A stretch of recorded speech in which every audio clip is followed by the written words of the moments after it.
What would it feel like if the entire world believed the worst about you? By 1995, Michael Jackson was in the eye of a level 5 media tornado. He was under intense pressure from the news media for a variety of constructed scandals surrounding his public image. Everything from speculation about his personal health and history with painkillers, and changes in skin color, his recent marriage with Lisa Marie Presley, allegations of serious crimes that were legally unproven, and the reaction to his newest album, History. The album faced controversies from day one. The short film trailer for the album was accused of being fascistic, the debut single Scream was criticized for its edgier lyrical content, and one song from the album was accused of being prejudiced. That song was the second track on the album, They Don't Care About Us.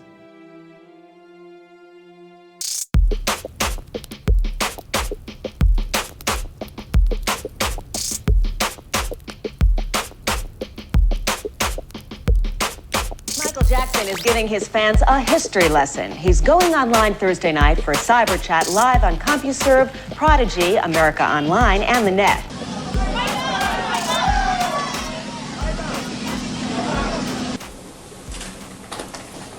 Brandon wants to know, he says, I've been a long-time fan, and I just want to know how, after all the bad press, you can keep going and doing the best job that any rock star can do, despite of what the press say about celebrities or myself in general. I move ahead. I don't pay attention to it because it's garbage, it's tabloid junk, and it's not important to me. I have my dreams. I'm a visionary. I'm very resilient, and nothing can hurt me. I feel as if I have a suit of armor on. I have rhinoceros skin, and I'm here to do what I'm supposed to do the best way I can. This resilience gave Michael the determination to move past the tabloid storm and redefine himself. He curated his public image to create a brand that prioritized wonder, imagination, and boldness. But in the modern social and musical landscape, this presence would not reflect the times. To move forward, Michael adopted a more raw and unfiltered artistic presence, and funneled it into the creation of the History album. While there are tender and beautiful moments on the album, they are surrounded by defiant anthems of self-determination. Songs like Money and its takedown of greed, or Earth Song and its aching plea for the Earth's struggle, dominate the album. But no song illustrates the direction more than They Don't Care About Us. Michael began working on it all the way back in 1988, but decided to finish it during the History sessions. He wanted to finish the song to both respond to numerous international human rights abuses and controversies from the early 90s, and act as a protest to the world media's persecution of him. Feeling the pressure of the moment, Michael created a song to transform both his own pain and the world's into both catharsis and an anthem to live forever. And as many of his songs did, this one began with the beat. And Michael would say, I want to do this song, it's in my head, here's what it sounds like. And he would go... So I'll take that and use that as the main foundation for the track and build all the sounds around that. Once the rhythm was composed in this way, he added layers of percussion together to create the final rhythm section. In this song's case, the mouth percussion is retained for the final mix, giving us a glimpse into the process. Combined with these sounds, we have a driving kick drum and snare leading the song. This combination is meant to musically emulate a protest, with the military cadence of the kick drum representing the marching feet, and the striking snare representing the clapping of hands. Even from the foundational rhythm of the song, it is confrontational, but there's an ordered direction to it representing the unity and militancy of a movement, rather than the chaos of rioting. The lyrics read like a classic protest chant: skinhead, deadhead, everybody gone bad, situation, aggravation, everybody allegation. In the suite, on the news, everybody dog food, bang bang, shot dead, everybody's gone mad. All I want to say is that they don't really care about us. The chant recalls famous anthems like John Lennon's Give Peace a Chance, with John chanting names, events, and ideologies in the verses, and everyone coming together to sing the chorus. Both songs even share the "all we are saying" prefix in the chorus. The message of the song is not pointed at a specific event, but rather a more general message that those in political and enforcement power don't care about the humans underneath them. The universality of the message is why the song still resonates with us, because the struggle between the ruler and the ruled is an ongoing human point of tension. In the post-chorus, Michael goes into more detail about his place in this. Tell me what has become of my life. I have a wife and 2 children who love me. I am the victim of police brutality now. I'm tired of being a victim of hate. You're ripping me of my pride, oh for God's sake. I don't like having to fulfill this prophecy. Set me free. The pain of being stripped of human dignity is at the core of this song, and in this line, Michael declares it both from his perspective and a more generalized stance that normal people are the ones that suffer in this way. The line is especially poignant considering how Michael had been treated in recent years. Only 2 years ago, he was subject to an invasive and destructive police raid and investigation, which he would describe as humiliating and traumatic.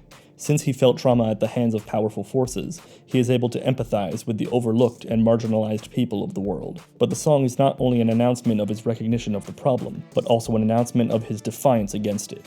Beat me, hate me, you can never break me. Will me, thrill me, you can never kill me. Jew me, sue me, everybody do me. Kick me, cut me, don't you black or white me. This is the line that caused controversy from the media, due to the presence of slurs.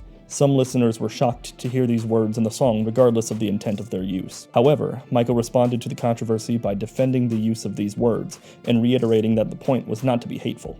The idea that these lyrics could be deemed objectionable is extremely hurtful to me and misleading. The song is in fact about the pain of prejudice and hate, and is a way to draw attention to social and political problems. I am the voice of the accused and the attacked. I am the voice of everyone. I am the skinhead. I am the Jew. I am the black man. I am the white man. I am not the one who was attacking. It is about the injustices to young people and how the system can wrongfully accuse them. I am angry and outraged that I could be so misinterpreted. They Don't Care About Us was released the following year in 1996 as the 5th single from the History album, and to accompany it, a short film would be produced. To translate the meaning from audio to visual, Michael called upon filmmaker Spike Lee to direct it. Mike came to my house in Brooklyn and we just sat and talked for 4 hours about the arts, movies we like,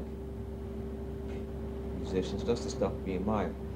And I mentioned to Michael that on his History CD, the song I would really love to do the music video for is a song called this great ballad, Stranger Moscow. And Michael said, "You do music videos?" I said, "Yeah, Mike, I've done a lot of music videos." So I gave him a reel of stuff I've done. And he said, "Great." And then the next time Mike called back, he said, "I want to do Stranger Moscow, but let's do They Don't Care About Us first."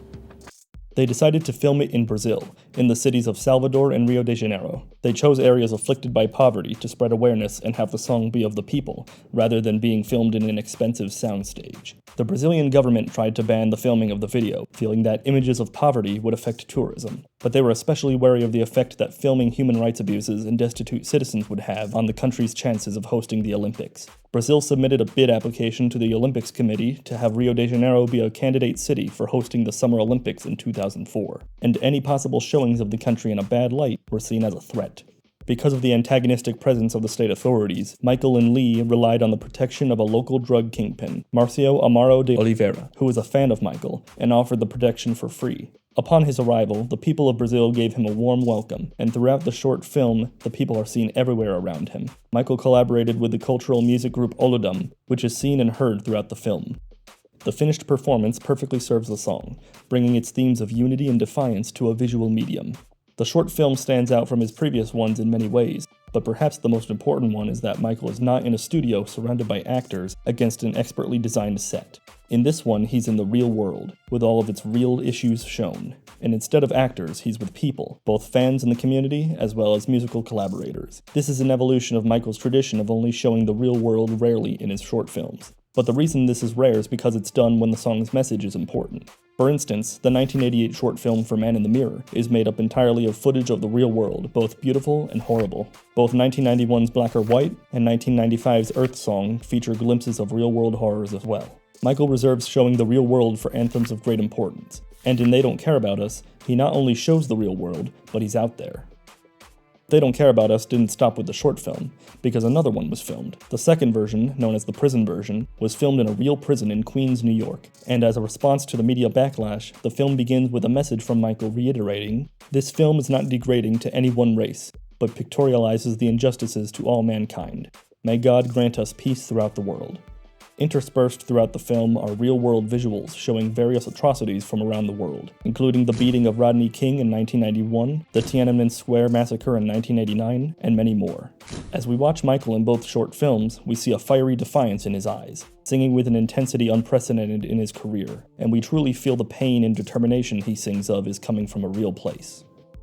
If this idea for a song was attempted by most artists, it would have become a relic of the time it was made. But Michael's vision was not just to create a reactionary song to speak out against one thing, but rather to make an ongoing anthem that will live forever. The song is made to resonate with every person who's ever been beaten down, dehumanized, demoralized, or made to suffer at the hands of those who hold power. And because of that, the song broke out of the mid-90s and remains a timeless chant. And as the decades progressed, the song only seemed to become more and more relevant to the times we are in. And because of this, the song has reached a new level of popularity and recognition in recent years, with the short film surpassing 1 billion views on YouTube in 2023, the second short film from Michael to ever accomplish this. It seems that as long as there's abuses of power, and the abused are determined to speak out, then They Don't Care About Us will always serve as a tool of unity through music.